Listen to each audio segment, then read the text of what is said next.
Olá, estudantes da terceira série do ensino médio. Nesse vídeo a gente vai falar sobre modalidades de crédito e também os seus custos. Eu sou o professor Tony, trabalho aqui em Curitiba, no Colégio Estadual do Paraná.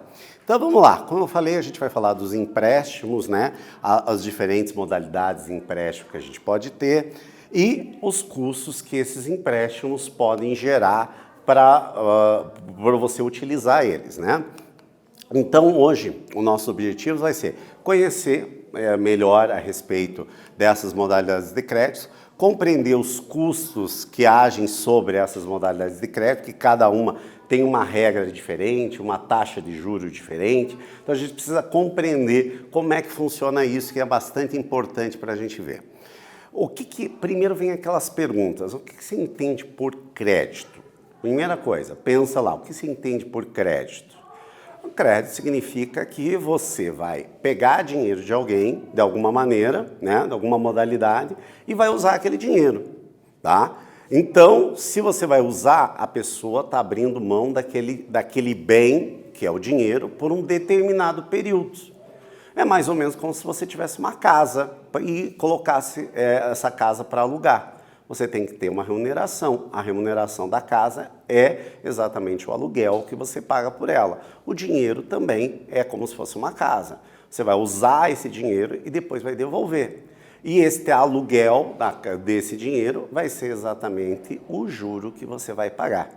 Dependendo da facilidade desse crédito, normalmente, e do risco, a taxa de juro pode ser maior ou menor. Tranquilo? Por que existem diversas modalidades? Por exemplo, porque se você um financiamento de um carro ou de um apartamento, de uma casa, você está dando como garantia a própria casa ou o próprio carro. Então você vai observar que as taxas são menores porque você tem um garantidor que é o próprio bem.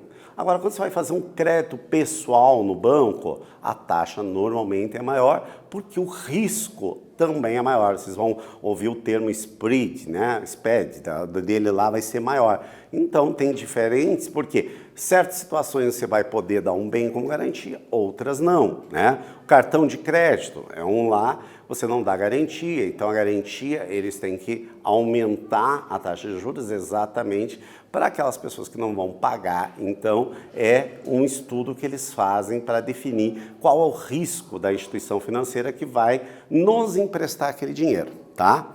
Então, qual a relação entre os termos de modalidades de crédito ou empréstimo, né? Porque aqui eu falei várias modalidades que ou eram crédito ou eram empréstimo, né? O crédito, por exemplo, você tem um cartão de crédito lá com um crédito, por exemplo, de R$3.000. Não quer dizer que você faça o empréstimo daquele valor, é um crédito que você pode emprestar, se você não pagar a fatura inteira, ou não. Mas você tem aquele limite, assim como o limite do cheque especial, né? Ele ainda não se tornou um empréstimo porque ele está lá. A hora que eu usá-lo, daí eu vou transformar ele num empréstimo, né?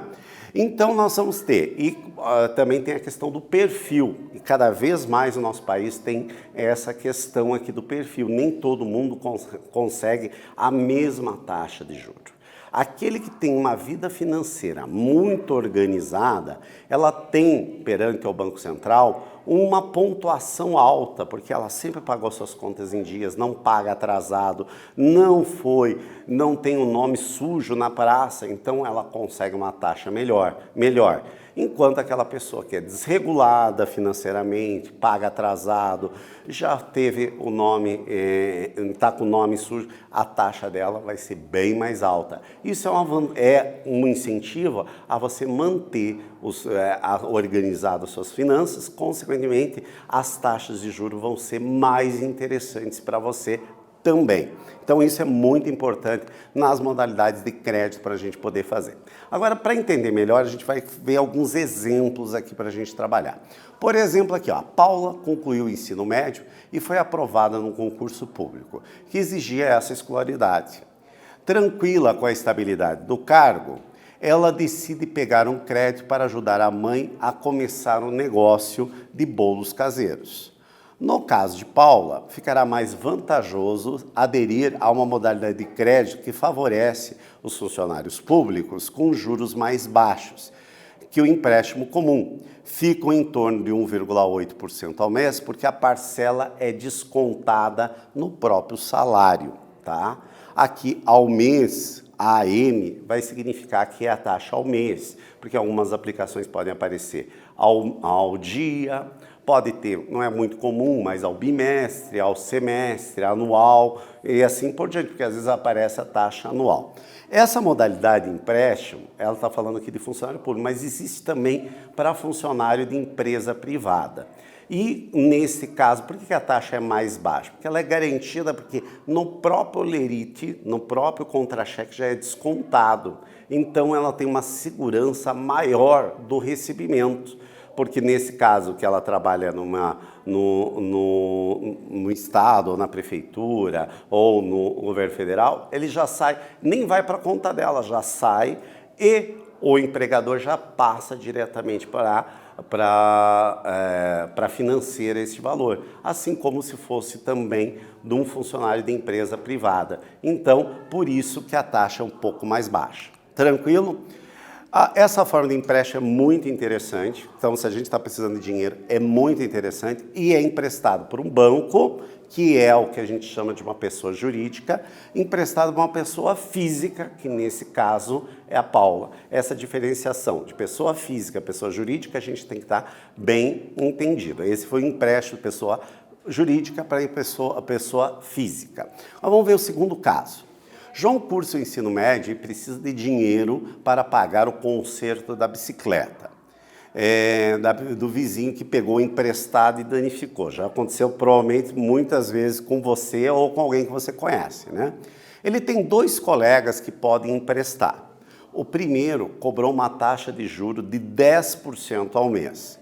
O segundo não cobrou taxa. Mas sabendo que todo empréstimo tem um risco e precisa de uma garantia, exigiu ficar com o PlayStation do João até o pagamento final. Essa forma de empréstimo que o João vai fazer é conhecida como empréstimo pessoal, que é de pessoa para pessoa, então de uma pessoa física para uma pessoa física, né? Então, é uma outra maneira do que é lá. Mas o garantidor foi exatamente tanto um quanto o outro amigo que está propondo aqui. Os dois eram de pessoa física para pessoa física na modalidade de empréstimo pessoal. Tranquilo? Então, a gente viu a diferença aí entre pessoa física e pessoa jurídica. Pessoa física, a característica dela é que ela vai ser dada pelo número do CPF. Normalmente, qualquer coisa é sempre um número pessoal, que é o cadastro de pessoa física. Por um acaso, você já tem o seu CPF? Acredito que sim, né? Porque a matrícula escolar no estado hoje em dia necessita também desse número, né? Se você não tem, em algum momento você vai ter que ter e também você vai ter que lembrar o número, né? Hoje, por exemplo, no Paraná, você tem o Nota Paraná e para você poder receber esses créditos de volta, você tem que informar em cada compra sua o seu CPF. Tranquilo? E no caso da pessoa jurídica, ela tem uma outra inscrição na Receita Federal, porque o CPF é inscrito na Receita Federal, gerada pela Receita Federal, que é a questão do CNPJ, que é um CPF, né, da pessoa jurídica. Então, CPF é das pessoas físicas, CNPJ é das pessoas jurídicas. Tranquilo? Que é Cadastro Nacional da Pessoa Jurídica, ou essa sigla CNPJ. Tranquilo, gente? Interessante as diferenças entre as modalidades de crédito, não é verdade? Essas diferenças a gente precisa conhecer e entender elas melhor. Em termos legais, como a gente já viu, todas as modalidades se chamam crédito ou empréstimo, que podem acontecer das seguintes formas. O cartão de crédito, a gente já citou, o cheque especial, financiamento, empréstimos diversos, né? A gente falou do consignado, do empréstimo pessoal, ou do pessoal como garantia, como a gente viu no último exemplo. Tranquilo? O cartão de crédito, gente, eu acho uma modalidade muito interessante. Porém, a gente tem que tomar muito cuidado, porque você tem a tarjeta e hoje a gente nem precisa ter o cartão físico, né? Você pode ter ele digital, né, hoje em dia, né? Por aproximação do celular, a tecnologia tem muito.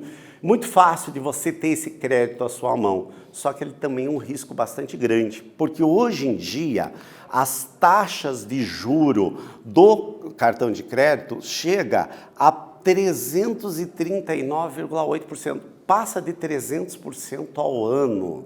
Então, a taxa extremamente alta. Então, a gente tem que tomar muito cuidado. O cartão de crédito é bom desde que você adquira e pague no vencimento. É uma modalidade muito interessante de crédito que se popularizou muito no Brasil nos últimos anos. O cheque especial é outra modalidade muito cara e muito acessível. Você tem uma conta no banco com o cheque especial, você precisou, tá lá. Só que você também pode se tornar uma bola de neve e se endividar, porque é uma das taxas mais altas, um pouquinho menos do que o cartão de crédito, mas é extremamente alta dentro do mercado hoje em dia.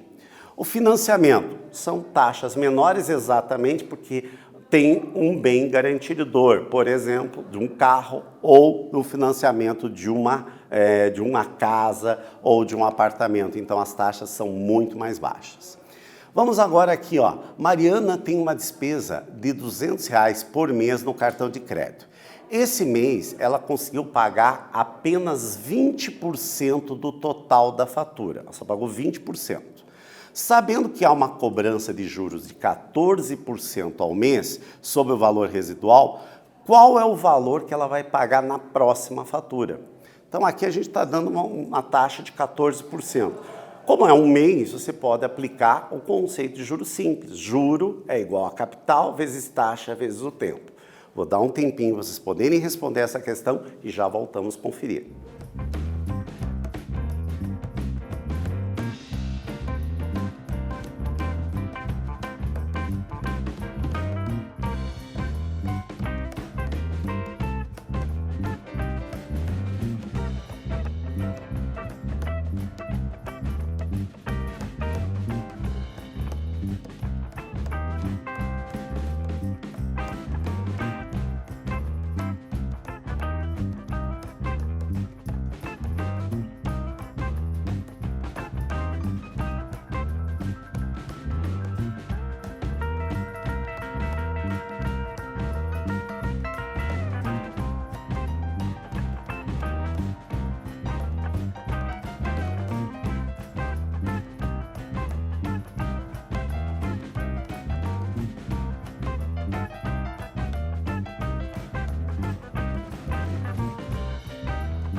Voltamos então, galera, vamos lá. Então, nós temos 200, ela só vai pagar 20%. Então, vamos ver quanto que ela está pagando. O valor pago, 20%, transformando em decimal, que a gente já conhece, divide por 100, ela pagou só R$40. Então, ficou o valor residual de R$160, que esse vai ser financiado à taxa do quê? 14%. Aqui nós poderíamos também fazer direto, né? 160, 14%, o juro, portanto, deu 22,40. Então, eu vou ter lá o valor residual 160 mais o 22,40, portanto, ela vai pagar, né? Ela vai ter lá a despesa na próxima fatura, porque ela tem ainda todo mês R$200, então ela não vai pagar só essa despesa.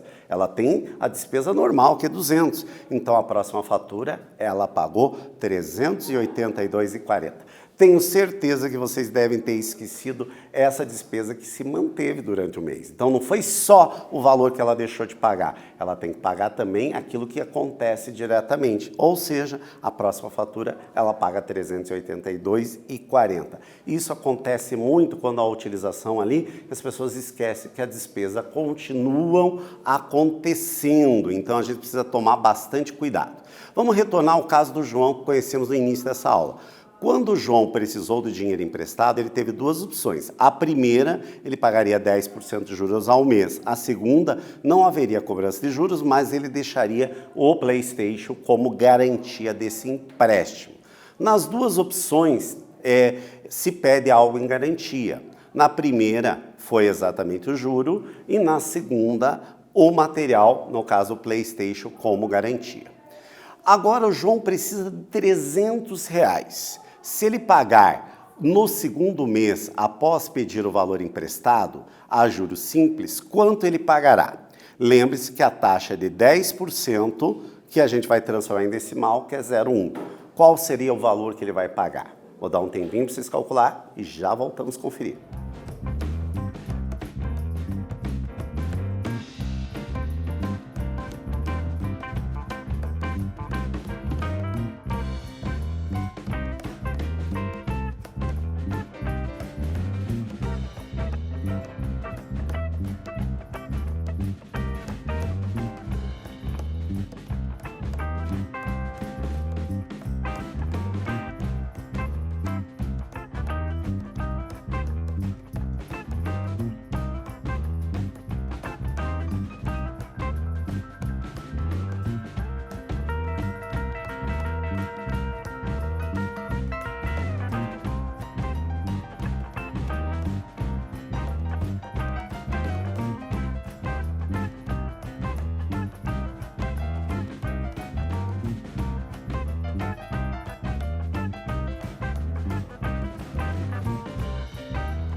Então, pessoal, nós temos os 300, ele vai pagar depois de 2 meses. Então, a gente vai ver no primeiro mês quanto que ele rendeu. Ó, no primeiro mês ele vai pagar 10%, portanto ele vai pagar R$30. No final do primeiro mês, ele estava devendo 300, ele passa a dever 330.